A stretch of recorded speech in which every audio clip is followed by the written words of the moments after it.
The screen is black. A single, distorted whisper slithers through the silence. They watched her. Always 8 seconds. Enough to anchor terror. The camera cuts to an abandoned cabin on the edge of a fog-choked Tennessee swamp. The walls are streaked with grime, the air thick with the sour odor of decay. Something moves in the corner, a flash of light blue, then dark brown. 2 eyes, one human, one not. Locals whisper that she was born with witch eyes. No one remembers her name, only the way the light fractured when she walked past, and the way livestock died under unseen circumstances. The year is 1837 Tennessee. Steeped in antebellum unrest hides more than plantations. It hides the unspoken sins of its masters and the forgotten children of the enslaved. Every church, every orphanage, every stone-lined road carries the weight of secrets that generations vowed never to speak aloud. This story begins at the intersection of superstition and cruelty, where fear was both tool and weapon, and innocence often became a kind of sacrifice. Her mother, a quiet woman chained to the rhythms of labor and violence, whispers warnings in the dead of night, knowing her daughter carries a mark that cannot be erased.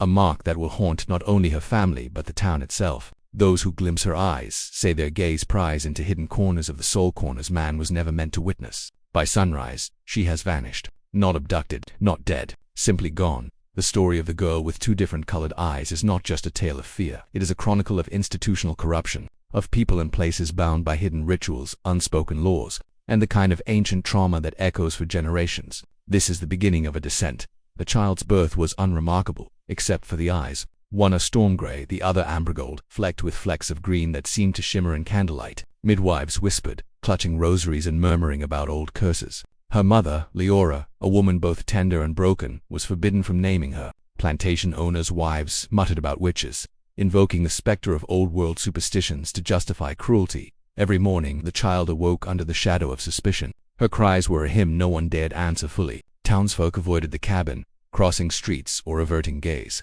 Slaves spoke of her in hushed tones, calling her eyes of judgment, believing she could see scenes before they were committed. By age 6, her presence began to alter the household. Food would spoil inexplicably. Shadows danced where none should be. Animals bolted at her approach. Leora hid her in the loft, under beams scarred by ancestral carvings, hoping to shield her from prying eyes. Yet the plantation master, a man obsessed with occult curiosities, demanded her exposure. He arranged for her to be examined by itinerant healers and ministers, claiming divine concern. No one ever recorded what they said or what they did, only that afterward, silence clung heavier to the cabin, and the girl's eyes reflected a darkness that was no longer entirely her own.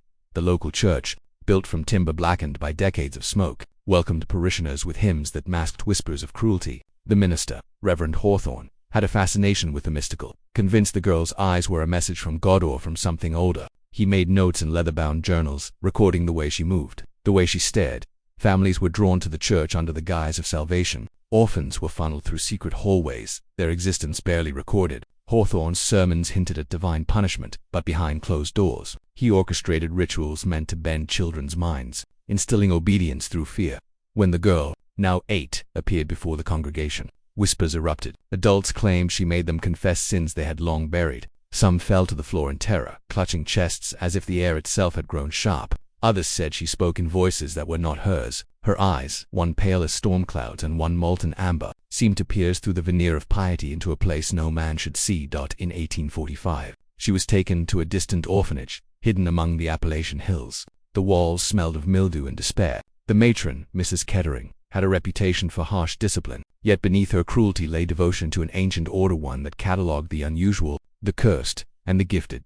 Children disappeared here. Not outwardly, there were no bodies, but their laughter faded, their personalities hollowed, leaving only obedient husks. The girl was studied relentlessly. Her eyes were measured, charted, photographed in crude sketches that never survived the years. Yet she learned quickly. She read shadows, heard the faintest whispers, and memorized hidden passages. She became both prey and predator in a place designed to erase identity. At night, the orphanage echoed with distant, unintelligible chants, and the girl whispered back, her own voice morphing into tones not entirely human. The nearby town, ostensibly pious and orderly, operated under unspoken agreements. Families who prospered were those who ignored strange occurrences, who looked away when children vanished or livestock died. Her eyes became a mirror of the town's hidden corruption. By age 12, she could walk through the streets unnoticed, yet her gaze unsettled even the most hardened men. Shopkeepers and ministers avoided meeting her eyes. Those who did described a sense of exposure, as if their darkest thoughts were spilled before a jury of one unseen.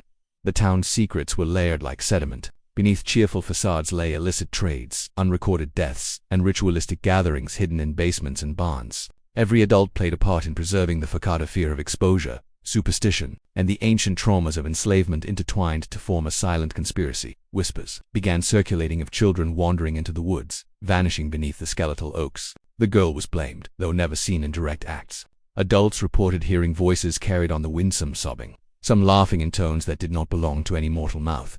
Her own dreams became indistinguishable from nightmares. She saw visions of older, crueler versions of herself, eyes burning with knowledge she did not yet possess, shadows twisted into shapes that clawed at the edges of consciousness, teaching her secrets the world wasn't meant to know. By 13 she understood she was both a vessel and a warning. Her eyes revealed not only the sins of others but their potential for evil yet unrealized. Fear followed her, but it was not fear of her, it was fear that she revealed something they had long denied. Hawthorne, ever persistent, arranged her transfer to a seminary known for producing devout ministers. The institution was austere, walls lined with books and chains alike. Clergy were trained here to enforce obedience and suppress anything considered abnormal. The girl's presence disrupted everything. Professors argued over whether she was possessed, cursed, or a divine warning. She sat silently in pews, recording the movements of those around her, her eyes reflecting every flicker of duplicity and fear. A secret society within the seminary began cataloging her abilities, seeing in her eyes a key to controlling minds, predicting behavior, even glimpsing death. They documented her gaze, her speech, her reactions, storing knowledge in ledgers hidden beneath floorboards and behind false walls. During summer breaks, she returned to the old plantation. It had changed little. The air still smelled of rot and tobacco. Here, the oldest slaves whispered to her of the curse of 2 souls in one body, a legend older than any record. They recounted a story of an enslaved girl centuries earlier who vanished, her spirit claiming descendants who could see truth and terror. The girl's eyes were not just a physical anomaly, they were a legacy of hidden violence and forbidden knowledge. Each night, she wandered the grounds, witnessing shadows in impossible forms. They spoke, warned, and sometimes begged, and each night she felt the presence of ancestors who had been forced to witness horrors their bodies could not survive. At 14, she stumbled upon a clandestine library beneath the seminary. Dust and mildew clung to leather-bound tomes describing rituals, punishments, and spiritual experiments performed across centuries. Her eyes reflected pages that seemed to writhe, revealing patterns in the margins that whispered secrets. She realized the world she had known was a lattice of control, where knowledge was hidden and fear was law. The girl's mind twisted with revelation. Every adult around her was complicit, every institution a cage built to contain what should not exist. One night she vanished from the seminary. The town awoke to whispers. She walks the woods again. Some claimed to see her staring from the fog, eyes burning like lanterns. Others swore their sins whispered back when she passed. She learned the power of presence, of observation. Fear became her tool. She was no longer only observed, she observed, understood, and anticipated the darkness in others.